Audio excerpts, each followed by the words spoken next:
Welcome back, ladies and gentlemen. OK, just before the break, I was talking to the fabulous Julian Clary. He's now in the audience looking for potential husband material. Julian, has anyone caught your eye? I'm going to slip along here, if you don't mind. I can smell the fear, Jonathan. I can understand why they'd be nervous. Anyone catch your eye right now? Are you two a couple? No. No. What's your name? It's Aiden. Aiden? Yes. What do you do? I'm a project manager for a small market intelligence company. Let's not waste our time. Oh, I say, look, a nice bald man. Who are you? Harish. You've got a lovely head of skin. Could you stand up and chat to me? Now then. Hi. Hi. You look terrified. Yeah, I am, yeah. I think you're in. Here's a question for you. What L is essential for a happy marriage? Love. Lubricant. OK, well... I think you're finding some good potential patches out there. We'll check in with Julian a bit later on. Let's get my next guests out. They are many things. Actors, songwriters, but for most of us, they will always be part of the best pop act ever to wear berets, tartan cloaks and leg warmers. From Spandau Ballet, it's Gary and Martin Kemp.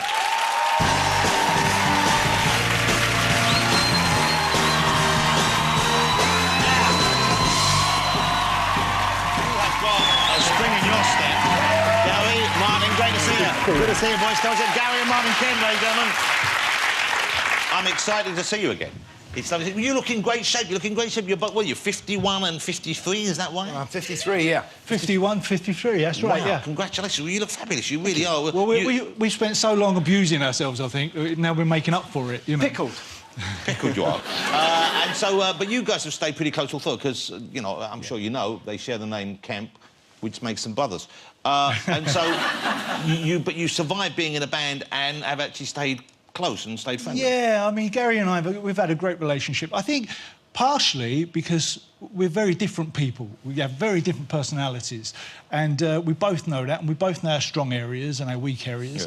Yeah. And so we don't really tread on each other's toes. Okay. Yeah, I grew up with sort of dulcimers and guitars on my wall, and he had pictures of Bruce Lee.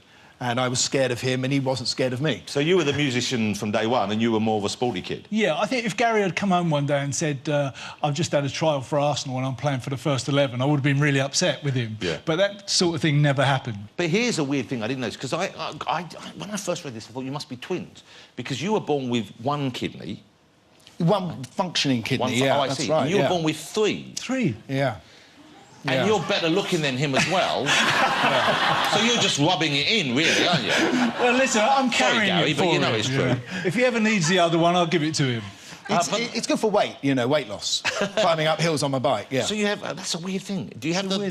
Where is the third one? Can we have a look at it? It's floating somewhere. It's just floating around inside. I mean, I love my mum. We were talking to her once about smoking, and you know, because she used to smoke when she was alive, and she said all that nonsense about smoking through pregnancy. I smoked through pregnancy, and look at you two. Yeah, one kidney, two, three kidneys, and a brain tumour.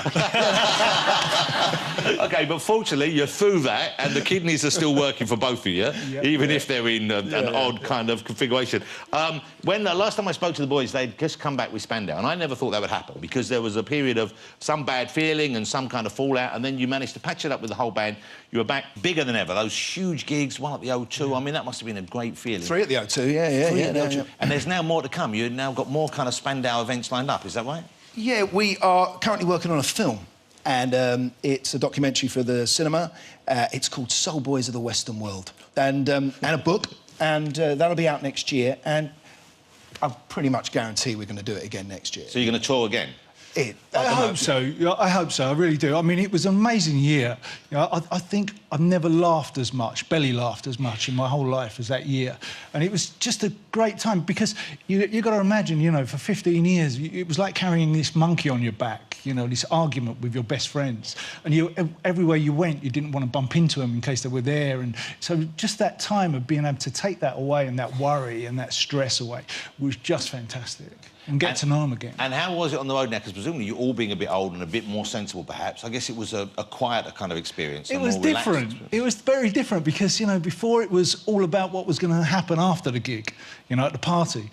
And this year it was, last 3 years ago, it was all about the show, which I really enjoyed. Yeah, the dressing room. The dressing room was fantastic, actually. I mean, there seems to be less tension. You know, we weren't worried about the sales of the last album. You know, it was kind of stuff that had already been proven, and the reactions were always good. But you know, I think we're all the way within a few days. We'd all sort of settled back into our normal selves. You know, jokes that were totally puerile and juvenile that no one else would ever understand. You know, sort of 45 minutes of Tony in his underpants with a big glass of red wine in his hand, you know.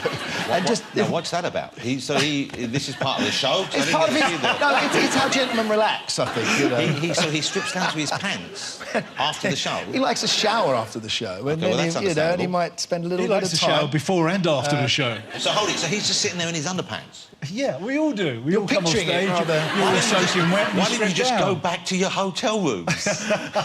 It's called bonding. So you like to sit around in your pants chatting about the gig? Well, we have a few glasses of champagne. This is one of the weirdest things I've ever heard in my life. And so, will this be in the film, the whole pants after the show experience? Access all areas? If there was ever a secret camera in there, it will be in the film, yeah. But that's nice that you're that relaxed with each other. Yeah, It was so fantastic. I can't tell you, it was kind of just to have that year of getting your best friends back together was just so lovely. That's a nice thing. I would say it was the best year of my life. I would dream quite a lot about, you know, because what I went on with you know, me and Tony and, you know, the court case, and I would have... I dreamt for 10 years of meeting him, and it would either be good or bad resolution. And to actually get that over, I remember meeting him in a pub for the first time and since the court case, and we got a bit off our chests, and then he just raised a glass and he said, "That's it, it's over." And we got on better than ever. And then he stripped to his pants and he stripped to his pants, but it was his beer I was drinking. That was the that was the deal closer. OK, the guys are back on TV. I mean, you've seen them as actors, and The Craze was the big film for you guys. And as a result of that, I guess that's what's led to your latest TV project. Yeah, in a way, it's the same kind of area. The new project is really interesting. It's kind of... what it's about is the history of gangland Britain. And we go to several different cities around the country, and Gary will look at the historical side of a gang that used to control that area, and I'll look at the gang that controls it now. So you look at the past and the present? Yeah. Originally I said, yeah, I'm only going to do dead people. Yeah. So you were fearful of retribution. He bottled out, Jonathan. Slightly fearful of retribution. So you're slightly the braver one? Yeah. Or the more stupid one? Yeah, that's right. Yeah, I couldn't work out which, but... OK, let's have a look at a clip. We have a look at a clip. This is from Gangs of Britain. It's on Sunday nights, is that right? Sunday nights, Crime and Investigation Channel. 9 p.m, starting on the 21st of April. Have a look at this. Britain has a dark side, a side we don't see every day. The brutal underworld, governed by violence. Where big-time players make their own rules. From vicious street thugs of the last century